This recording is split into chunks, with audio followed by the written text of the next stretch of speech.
Bom dia, meu nome é Ícaro Dantas de Araújo, eu sou um aluno do PET Educação Física da Universidade Federal do Acre, que tem como tutor o professor doutor Miguel Júnior Sordi Bortolini, e hoje eu vou falar sobre um estudo da associação entre o cumprimento das diretrizes de atividade física e o desempenho acadêmico entre adolescentes do ensino fundamental na China, junto das evidências da pesquisa de rastreamento educacional da China.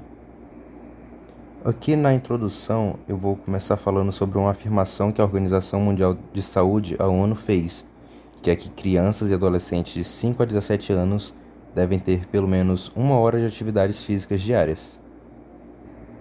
Agora eu vou falar sobre os objetivos do estudo. Um dos objetivos do artigo foi examinar o quão bem os adolescentes chineses, no ano de 2021, atendiam às recomendações de tempo de exercícios físicos diários, que no caso foi 1 hora, como foi determinado pela ONU, e o tempo de tela diário deles. Outra função foi examinar a relação entre o tempo de prática dos exercícios físicos diários e o tempo de tela que os adolescentes tinham, relacionando tudo isso ao desempenho escolar deles. Um dos métodos tirados para analisar esse estudo foi analisando os dados primários da China Education Tracking Survey, ou CEPS. O CEPS foi justamente criado para documentar o desenvolvimento e os atributos das experiências educacionais dos adolescentes chineses. Para fazer tais pesquisas, o CEPS adotou um desenho estratificado em vários estágios e tiveram 3 unidades de amostragem. Nas amostragens, elas vieram por meio da estratificação por região, por tamanho da população no condado de Xangai e em outras áreas populosas da China. Continuando no tópico de métodos, agora eu vou falar de onde foram tiradas as amostras para a pesquisa. Elas foram tiradas de 4 escolas que foram amostradas de cada um dos condados da China, usando uma probabilidade proporcional ao método de tamanho. Para a obtenção dos dados, eles pegaram 2 salas de aulas de cada escola, de um total de 28 cidades ou condados da China. Então, no total, isso incluiu 112 escolas e 224 turmas, já que eles pegavam 2 turmas de cada escola. A pesquisa concentrou-se especificamente nos alunos da 8ª série dos anos de 2014 e 2015, e os conteúdos apresentavam características demográficas de estudantes do seu país, estado das atividades físicas praticadas pelos mesmos e o desempenho acadêmico deles. Nos anos de 2014 e 2015, o CEPS obteve um total de 9.920 dados. Vale lembrar também que todos os estudantes que participaram da coleta de dados puderam assinar um formulário de consentimento junto dos seus responsáveis. Então eles não tiveram nenhum problema para participar do estudo. Agora a gente vai vir para a parte sobre as principais variáveis e métodos de medição. O estudo usou 2 tipos de indicadores de desempenho acadêmico, sendo eles as pontuações padronizadas em testes e a pontuação na escala de experiência de vida escolar. Começando falando sobre a pontuação da escala de experiência de vida escolar, cada aluno teve sua experiência analisada individualmente, porque também contribui para o desempenho acadêmico deles.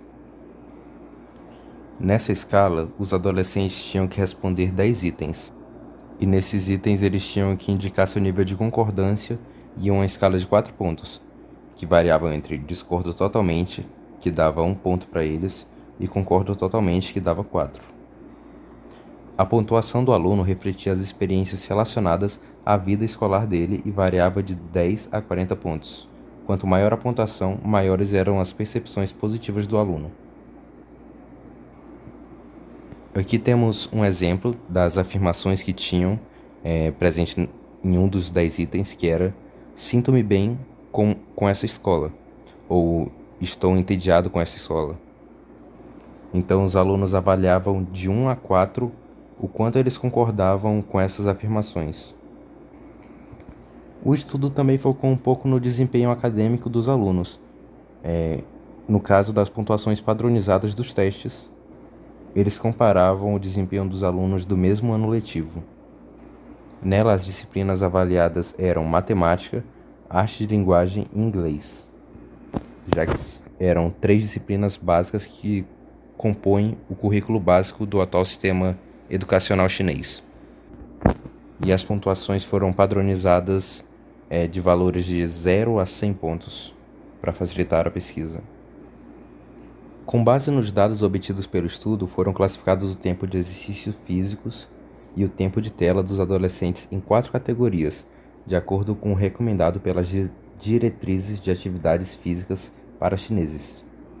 Na primeira categoria, tanto o tempo de tela quanto o tempo de exercício físico não atenderam às diretrizes. Então o aluno tinha bastante tempo de tela diário, mas também fazia poucos exercícios físicos. Na segunda categoria, apenas o tempo de exercício físico atendia às diretrizes. Então, na segunda categoria estavam os alunos que praticavam 1 hora ou mais tempo de atividade física diário, mas não cumpriam com o tempo de tela recomendado. Na terceira categoria, apenas o tempo de tela do adolescente atendia às diretrizes. Ele não praticava 1 hora ou mais de atividade física diária. Na quarta categoria estavam os alunos que o tempo de tela e o tempo de exercícios físicos diários atendiam às diretrizes. As covariáveis do estudo incluíam características físicas, variáveis e familiares dos alunos, e continham dados sobre idade, raça, sexo, se é filho único ou não, ou se o registro familiar é urbano ou rural. Também apresentava dados sobre o nível de escolaridade dos pais e status socioeconômico familiar. A pesquisa também acabou medindo o tamanho do corpo dos alunos usando o IMC, então eles pegavam o peso e dividiam pela altura ao quadrado. Agora vamos para os resultados. No geral, 3,81% dos 9.449 participantes cumpriram o tempo de exercício físico exigido pelas diretrizes de atividade física para a população chinesa. Ou seja, 3,81% desses praticavam 1 hora ou mais de atividade física diária. 17,62% deles cumpriram o tempo de tela exigido pelas diretrizes. E apenas 1,01% cumpriram tanto o tempo de exercício físico diário quanto o tempo de tela. O estudo teve um total de 9.449 amostras, mas faltaram 171 por conta do gênero, portanto, só foram consideradas 9.278 delas.